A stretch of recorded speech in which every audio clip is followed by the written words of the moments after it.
Morning, folks! Well, it seems like we're on to the second part of our Headmaster trilogy, and my move gets ever bigger. So, taking a look at the second Headmaster that came out of Wave 2, good old Mindwipe. See, Mindwipe was my most anticipated figure going into Wave 2 of Titan's Return, and for a while after I got him, he was my favorite mold. Mostly due to the wings. The wings are just wonderful in their own aspects. See, you can fold them up to cover himself up real tight and snug, or you can spread them wide for some attack flying poses.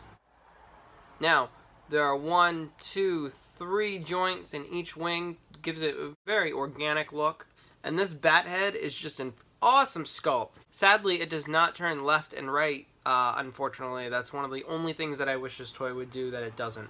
It's a nice shade of purple and brown. I really like that mixture. It's a nice Mindwipe colors. He straight up has a coffin in his chest that you can open up to reveal his little Titan Master buddy, Volrath. Now let's go ahead and check out the posability of this little fruit bat.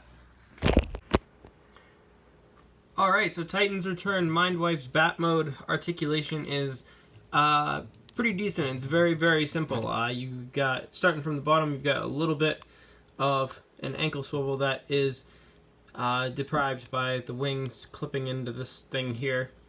Wings are very, very posable. They're really good for getting like organic flying poses, like if you want to put them on a stand or something. They're very good at getting you that flying position. The only thing is, his head is only made to go down, and you can decapitate him. But you can't make him go up unless it's like that.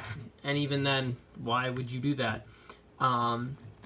Which really kind of sucks, because I would like to have a bat that's just kind of sitting there in my collection, flying like this, facing forward. The bat face is very nice.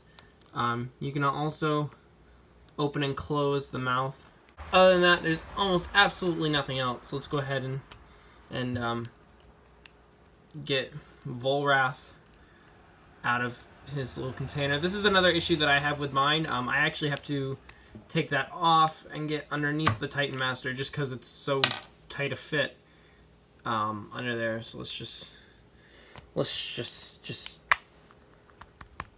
there.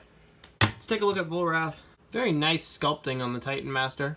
Very nice detail sculpted in there. He has got your typical Titan Master articulation, ball joint head, ball joint arms, hinged legs. As for the face, it's pretty good.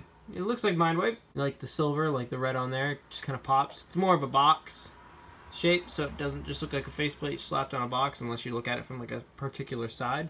His beast mode is really, really nice. The way everything looks is really nice. The sculpted detail here on the wings is incredible. Yeah, this Titan's Return Mindwipe, sculpting, articulation, and animal mode is, you know, not the greatest, because really the only things that you can pose are his wings, and unfortunately his head does not look up like I kind of wish it would. So can't get any good dynamic flying poses out of this guy, but he still can look pretty imposing in bat mode. So there you go. Yes, while Mindwipe's bat mode is not all that posable, it sure is my favorite mode out of the two. Speaking of modes,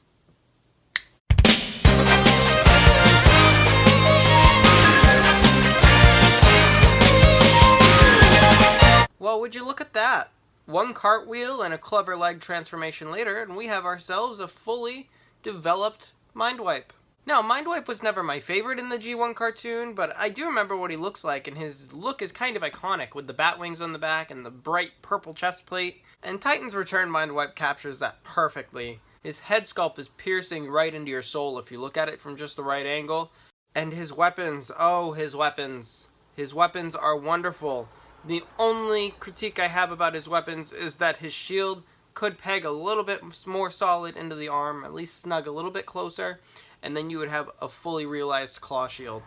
You can even go ahead and give him a faux cannon chest, or if you want, you can go ahead and give him a straight up movie lockdown face. So let's go ahead and take at this awesome robot's posability, shall we? Alright, so articulation from MINDWIPE's robot mode is much better than in his bat mode. The head has that basic Titan Master ball joint. It's pretty nice, pretty solid on my copy of the toy. Arms can move out about that far. Universal ball joint range, 360. His arms are on a double jointed elbow due to transformation, which is really, really nice. Bicep swivel right there.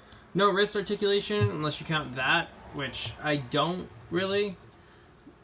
Moving down, he does have a waist swivel, which is really, really nice. Legs go way out there. You have a cut in the bicep, so for a bicep swivel, and you have a really good knee bend.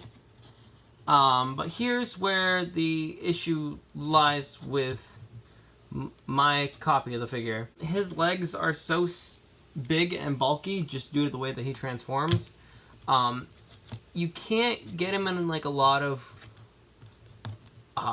walking poses unless you like make him look all dramatic, like he's taking a huge lunge forward, or if he's like spreading his legs, you know, really wide and waving his arms and like that. His legs don't do a lot. They're just so bulky and thick, and that's because of this plastic material that the wings are made out of. I think that's what's causing it. If it was made as like regular plastic like this, or I don't know, just something about it doesn't seem as solid as a regular figure's legs, like Weirdwolf's were. Moving on to the weapons, though, we do have his gun, just a standard semi-automatic purple gun, done in purple plastic, and that fits into his hands really well. But MINDWIPE does actually come with one of my favorite weapons in Titan's Return, is this thing. This thing is really friggin' awesome. So you can take the handle and you fold it all the way down like that, right? And you can plug it into his forearm, and he can have either a shield, if you want to flip it around this way, or if you want to flip it this way, it is like a double cannon. It is also works as a claw weapon. I leave it in his forearm just because I think it looks better there, it being like a shield type weapon and all that. So you can have him shooting over the shield, or you can have him clawing dudes' faces off with his shield while blasting them at the same time.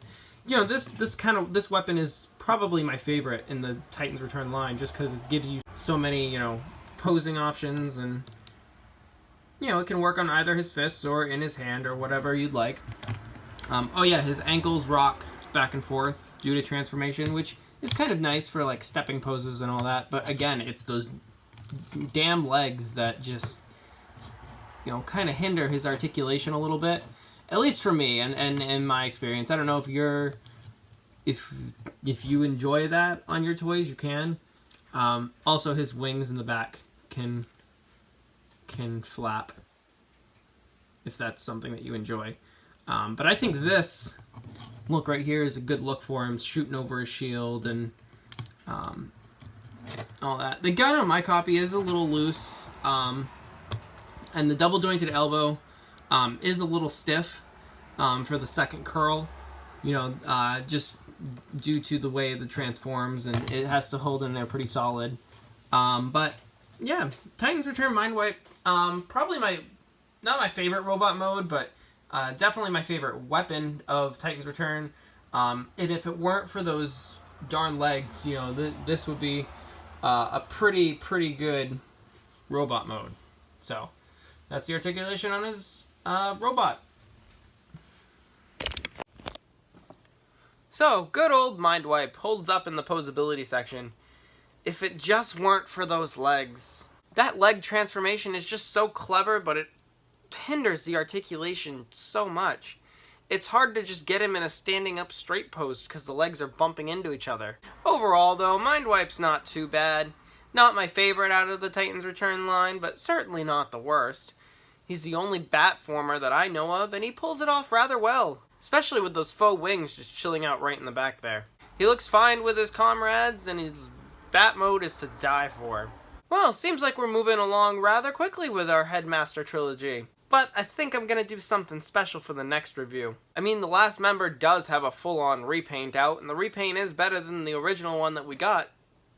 Might have to do both in the next review. Thank you so much for watching, guys. Like, subscribe, do whatever it is you guys do, and I will see you guys in the next episode of the Headmaster trilogy. And I will try to survive this move for as long as possible. Bye-bye.